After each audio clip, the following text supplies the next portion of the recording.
नमस्कार दोस्तों, स्वागत करता हूं मैं आपका मेरे YouTube channel clearing view with Shubham. तो दोस्तों, जैसा कि आपको थंबनेल देख के पता ही लग चुका होगा ये वीडियो किस बारे में है। तो चलिए आज डिस्कस करते हैं एक नई चीज़ के बारे में।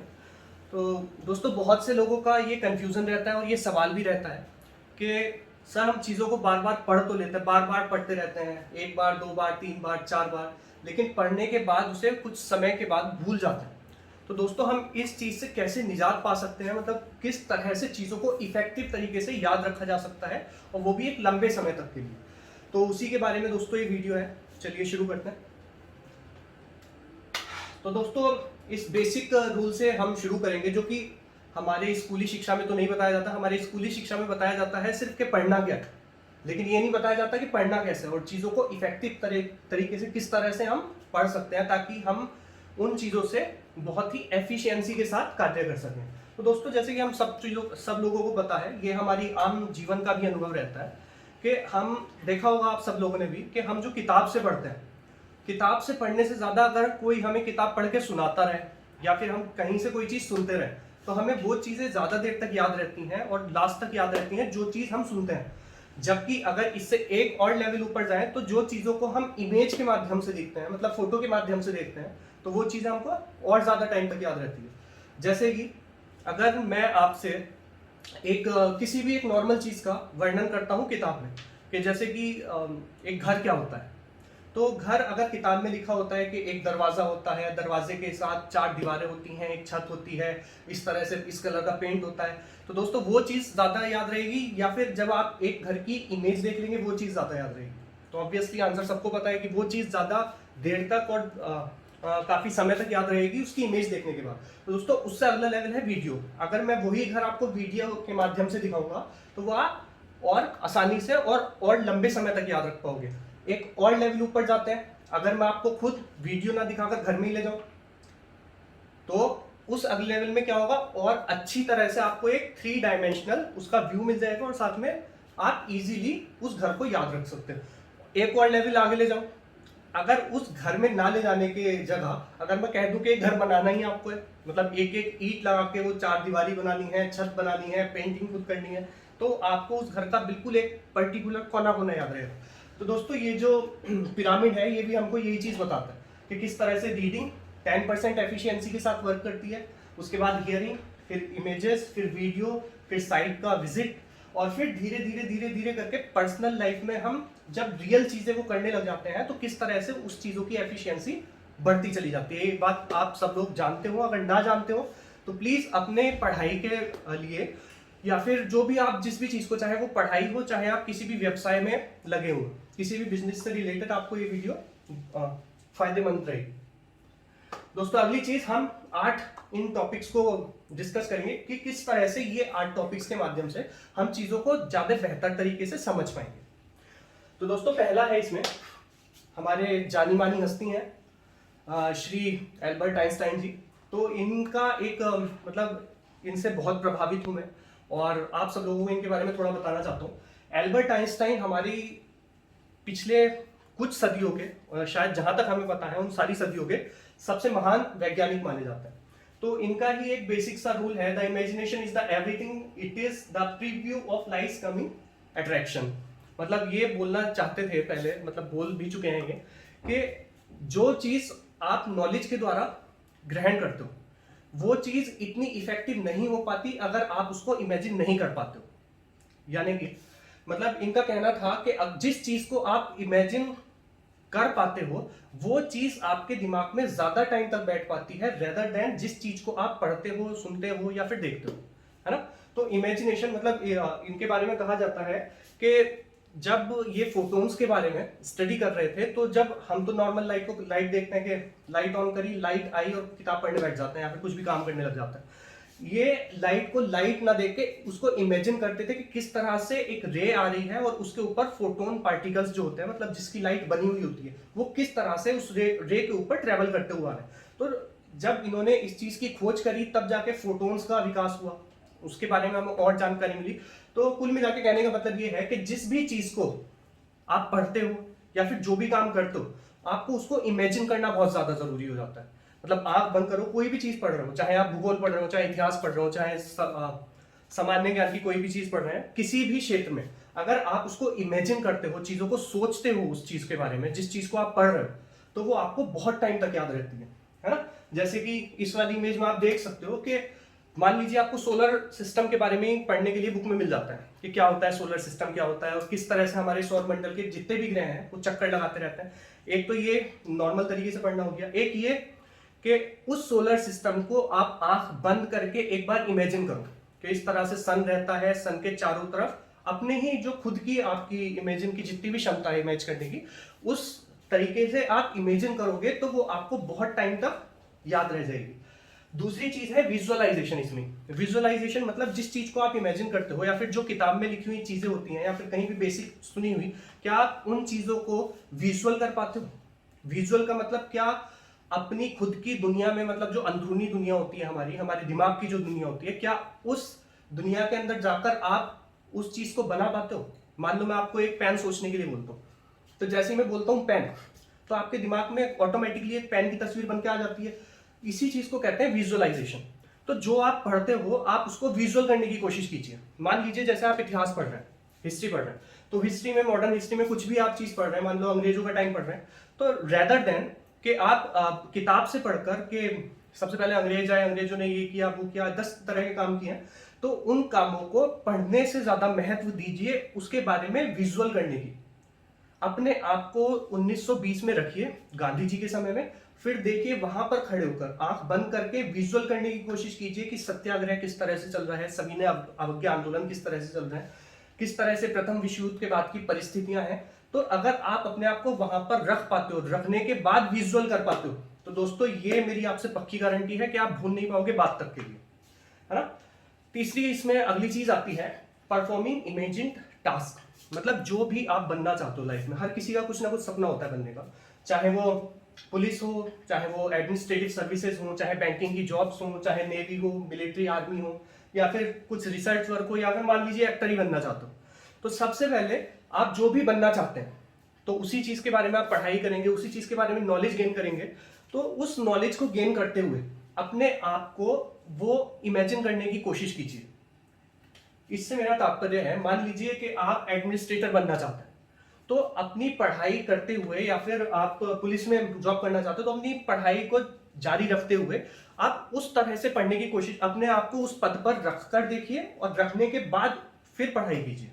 तो इससे क्या होता है, एक अंदर से स्पिरिट निकल के आती है। वो स्पिरिट आपको इन चीजों के बारे में समझने में और उन चीजों को उसी तरह से समझने में जो उसके क्वालिफिकेशंस होंगी, ज्यादा मददगार साबित होती है। ठीक दोस्तों, अगली चीज है रिवाइज। रिवीजन सबसे महत्वपूर्ण रोल अदा करता है आपको किसी भी चीज को याद रखने के लिए। तो दोस्तों, अगर आपके दिमाग में, जैसे कि मैंने पहले अपनी वीडियोस में भी बताया है, एक थ्योरी है कनेक्टिंग द डॉट्स थ्योरी। मतलब आपको क्या है, किसी भी चीज को समझने के लिए आपको एक सीरीज में हर चीज को रखना बहुत ही आवश्यक हो जाता है। या तो एक सीरीज में रखिए या फिर एक पैटर्न में रखिए, किसी भी तरह से। तो अगर आप सीरीज में रखते हैं कोई भी चीज तो वो आपको बात तक याद रहती है। जैसे कि हमें ABCD पहले से रटवाई गई है। कुछ लोग क्या करते हैं कि याद करने के लिए गाने बना लेते हैं और गाने बना बना कर कुछ चीजों को याद करते हैं। तो मतलब कुल मिला के मेरा कहना ये है कि कुछ पैटर्न हो जो पहले से लिंक्ड हो। मतलब पहले वाली जो दूसरी चीज आप पढ़ रहे हैं वो पहली चीज से आपको बीच में एक कड़ी जोड़नी है। वो जो कड़ी जुड़ी हुई होगी, वो कड़ी जुड़ी होने के कारण जैसे ही आप पहली चीज पढ़ोगे ऑटोमेटिकली आपको सेकंड चीज याद आएगी, और जब सेकंड चीज पढ़ोगे तो ऑटोमेटिकली आपको तीसरी चीज उसके संबंधित याद आ जाएगी। तो इसको बोलते हैं एक सीरीज में पढ़ाई करना।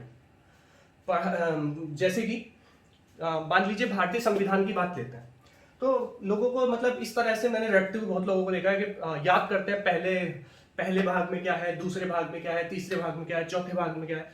रेदर देन कि आप चीजों को इस तरह से याद करो कि पहले भाग में संघ और इसकी कार्यपालिका है, किस तरह से संघ है, इसके राज्य क्षेत्र क्या है, दूसरे भाग में नागरिकता है, तीसरे भाग में मौलिक अधिकार है, चौथे भाग में नीति निर्देशक तत्व है, चौथे के पहले खंड में मौलिक कर्तव्य है, फिर संघ की कार्यपालिका आ जाती है।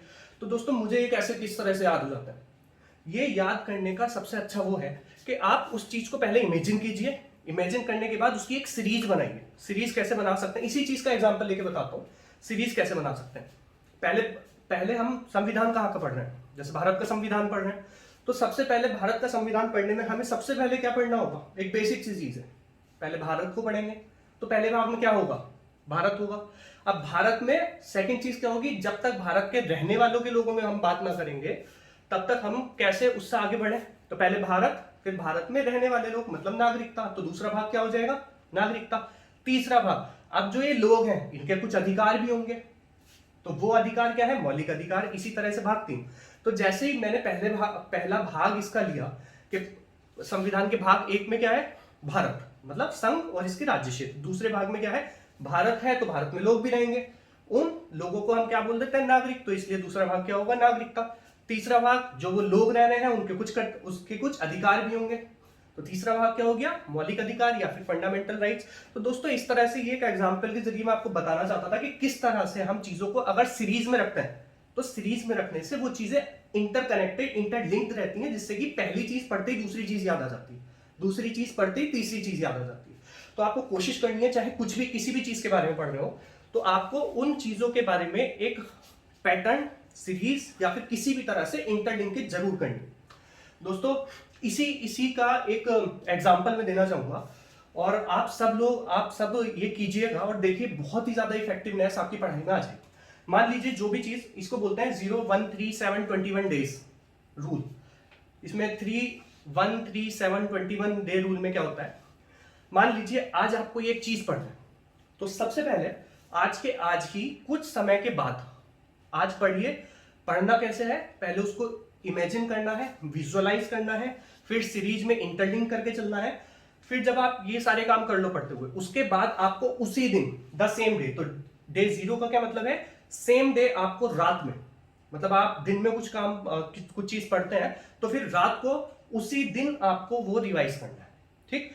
उस दिन के बाद आपको उससे जस्ट अगले दिन जो आपने कल पढ़ा है वो अगले दिन रिवाइज करना है।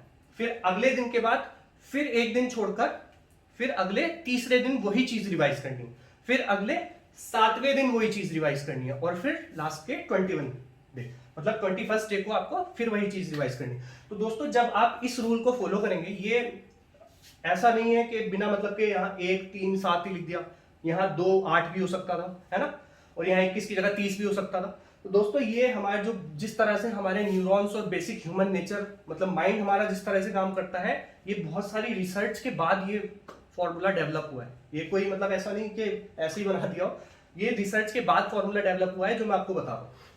तो इसके लिए आप कर कैसे सकते हैं, आज मैं बताऊंगा आपको सबसे अच्छा तरीका क्या होता है पढ़ने का। मान लीजिए इसके लिए सबसे पहले आपको एक डायरी मेंटेन करने की जरूरत होगी। अपनी डायरी को लीजिए, उसके फर्स्ट पेज पर पेज नंबर डाल दीजिए। आपने जो भी आज पढ़ा उन चीजों को यहाँ पर नोट डाउन कर लीजिए अपनी डायरी के फर्स्ट पेपर पर, ठीक। जो आपने आज पढ़ा वो नोट डाउन करा, फिर उसके बाद डे 1 नेक्स्ट डे अगले पेज पर वही चीज नोट डाउन कर लीजिए कि पहले मेरे को ये चीज रिवाइज करनी है, उसके बाद नेक्स्ट चीजें पढ़नी है। फिर डे 3 फिर एक पेज छोड़कर तीसरे दिन पर फिर वही चीजें लिख लीजिए। फिर डे 7 7वें पेज पर फिर वो चीजें लिख लीजिए। डे 21 फिर 21 पेज छोड़कर फिर वो चीज लिख लीजिए। तो आप जैसे ही सुबह उठते हैं, जैसे ही आप पढ़ाई शुरू करते हैं, तो सबसे पहले आपको अपनी डायरी खोल के देखनी है। डायरी खोल के देखने के बाद पहले आपको आज के टास्क देखने हैं, फिर आज के टास्क देखने के बाद फिर दोबारा अपनी अगली पढ़ाई स्टार्ट करनी है। चलिए दोस्तों, नेक्स्ट एक और इंपॉर्टेंट चीज है ग्रुप डिस्कशन। दोस्तों जो हम चीजें पढ़ लेते हैं ये सारी प्रोसेस के चलते हुए, तो अगर हम वही चीजें किसी दूसरे से डिस्कस कर लेते हैं जो चाहे उस क्षेत्र में हो तो बहुत ही अच्छी बात है। अगर उस क्षेत्र में ना भी हो तब भी आपको डिस्कशन अगर आप करते हैं तो वो आपके अंदर एक क्यूरियोसिटी पैदा करता है और कुछ जानने की। अगर आप बहुत ही इफेक्टिवली पढ़ रहे हैं, बहुत अच्छी बात है इफेक्टिव, अगर आप बहुत इफेक्टिवली नहीं पढ़ पा रहे हैं तब जब आप दूसरे से उसी चीज के बारे में जो आपने पढ़ा है अगर आप डिस्कस करते हैं, तो डिस्कस करने से उसकी बहुत सारी ऐसी हिडन चीजें होती हैं छुपी हुई, जो कि आप पढ़ाई करते टाइम नहीं सोच पाते हैं क्योंकि आपका फोकस उस टाइम पढ़ाई पर रहता है। तो जब आप दूसरे से डिस्कस करते हैं वो चीज, तो डिस्कशन करते हुए उन चीजों के वो फैक्ट्स निकल के सामने आते हैं जो कि आप छोड़ चुके हैं। मतलब जो आपने पढ़ते पढ़ते फैक्ट्स छोड़ दिए हैं वो फैक्ट्स डिस्कशन करते हुए सामने आ जाते हैं। तो उसका ये फायदा रहता है कि आपकी कमियां कहां रही हैं पढ़ने में, वो इस ग्रुप डिस्कशन के माध्यम से बाहर आ जाती हैं और आपको पता लग जाता है कि किस तरह से हमने क्या क्या चीजें छोड़ी हैं ताकि आप उनको कवर कर सको। अगली चीज है दोस्तों बहुत इंपॉर्टेंट है, मैं अक्सर करता हूँ ये चीज। जो आप पढ़ते हैं या फिर जो भी आप टास्क करते हैं या फिर जो भी आप चाहते हैं कि आप उसको याद रखें, मतलब लास्ट राउंड याद रखें, तो हमेशा एक चीज याद रखिए, जब आप बेड पर जाएं, मतलब सोने से जस्ट पहले आपके पास 5, 10, 15 मिनट नॉर्मली अपने दें, और देने के बाद आंख बंद करके सिर्फ आपको वो चीजें सोचनी है। ना आपके सामने किताब होनी चाहिए, ना आपकी आंखें खुली होनी चाहिए, सिर्फ आपको इमेजिन करना है और मैक्सिमम रिकॉल करना है कि आपने आज क्या क्या चीजें पढ़ी हैं, किस किस चीजों के बारे में आपने देखा है, क्या क्या चीजें विजुअलाइज करी हैं, उनको कोशिश करिए रिकॉल करने की, ज्यादा से ज्यादा किस तरह से हम चीजों को याद रख पाते हैं। तो दोस्तों जब आप रिकॉल करते हैं ना, तो आपके जो न्यूरॉन्स के पहले से ही बॉन्ड्स बने हुए हैं, उन बॉन्ड्स पर दोबारा से मेमोरी जाती है, उन बॉन्ड्स को और पक्का करती है। तो आप जितना रिकॉल करेंगे खुद से, बिना बुक रखे, बिना किसी से डिस्कस करे, शांति से अकेले आंख बंद करके, तो उतना ही दोस्तों वो मेमोरी आपकी पक्की होती जाती है। उस बॉन्ड का एक और बॉन्ड बन जाता है, सिंगल का डबल बॉन्ड हो जाता है। तो दोस्तों ये करिए, आपको बहुत इफेक्टिवनेस मिलेगी, बहुत ही एफिशिएंसी आपकी ज्यादा वर्क करेगी इससे, कोशिश करें। अगली चीज है दोस्तों फोकस। फोकस क्या होता है, कोई भी एक टास्क करते हैं, तो बहुत से लोग, मैं अक्सर देखा हूं ये चीज कि सबसे बड़ी बाधा जो होती है पढ़ाई के अंदर वो होती है फोकस। फोकस क्या, कहने का मतलब मेरा ये है कि मान लो आप कोई भी काम करते हैं, तो सबसे पहले फोकस का मतलब होता है आप जो काम कर रहे हैं, आपका पूरा का पूरा 100% आप कोशिश कीजिए कि आपका 100% ध्यान उसी काम पर हो। ऐसा नहीं कि बुक पढ़ रहे हैं, क्लास में बैठे हैं या फिर कुछ भी काम कर रहे हैं कुछ काम, लेकिन ध्यान कहीं और है। तो दोस्तों जब आपका ध्यान कहीं और होता है तो हमारी उससे क्या है, एक तो उस काम में हमको उसका आधा ही समझ में आता है, और दूसरी बात, एक स्टडी से सामने आया है कि जब हम एक साथ एक से ज्यादा काम कर रहे होते हैं, मतलब फोकस हमारा 2 या 3 जगह बटा हुआ रहता है, तो दोस्तों ऐसा बटे हुए फोकस रहने से हमारी विजुअलाइजेशन की पावर घटती है। ये स्टडीज बताती हैं, मैं नहीं बता रहा। तो ये एक टाइम में एक टास्क करने का मतलब है, अगर आप बुक पढ़ रहे हैं तो कंप्लीटली विजुअलाइज, इमेजिन करके उसके पूरी तरह से विजुअलाइजेशन करके कंप्लीटली एक ही चीज पर फोकस करें, ना कि 2-3 चीजों पर एक साथ। नेक्स्ट दोस्तों, जैसे कि हमने पढ़ा है अभी, क्या क्या चीजें देखी हमने, इमेजिनेशन क्या होता है, किस तरह से आपको फॉलो करने हैं, फिर विजुअलाइजेशन, फिर परफॉर्मिंग इमेजिन टास्क, किस तरह से आपको अपने आप को उस जगह पर रखकर फिर चीजों को ग्राइंड करना है, फिर रिवाइज इन सीरीज कि किस तरह से सीरीज में रिवाइज करना है, लिंकेज बनाकर, बॉन्ड बनाकर, फिर डिस्कशन मेक्स बेटर, मतलब ग्रुप डिस्कशन करते हैं तो वो ज्यादा से ज्यादा आपकी कमियों को बताता है, और ताकि आप उन कमियों को सुधार कर सकें। अगली चीज होती है try to recall before sleep. जब सोने जाएं तो आंख बंद करके जरूर क्या पढ़ा है, क्या नहीं पढ़ा, क्या छूट गया, क्या होना चाहिए और कितना % याद आ रहा है, तो उससे आपको एक सेल्फ कॉन्फिडेंस भी आता रहता है। फिर फोकस, कि जो पढ़ रहे हैं कंप्लीटली उस पर फोकस कीजिए, ना कि किसी दूसरी चीज पर, and do one thing at a time, और एक बार में एक ही चीज कीजिए, उससे ज्यादा चीजों पर ध्यान नहीं दीजिए, तो आपकी पावर बढ़ती है पढ़ने के लिए, चाहे वो पढ़ने के लिए हो, चाहे किसी भी काम के लिए हो, हर चीज के। तो दोस्तों आपका चाहे क्षेत्र कोई सा भी हो, चाहे आप स्टूडेंट हो, चाहे आप क्लास के स्टूडेंट हो, चाहे आप ग्रेजुएशन बेस्ड स्टूडेंट हो, चाहे आप कॉम्पिटिटिव एग्जामिनेशंस की तैयारी कर रहे हैं, तो आपका कोई भी क्षेत्र है तो हर चीज में ये आपको काम देगी। दोस्तों अगर वीडियो अच्छी लगे, मेरी इंफॉर्मेशन से आपको लाभ हो, तो कोशिश कीजिएगा कि ज्यादा से ज्यादा लोगों तक आप पहुंचा पाओ और वीडियो को शेयर कर पाओ। इसी के साथ धन्यवाद करता हूं आपका। जय हिंद, जय भारत।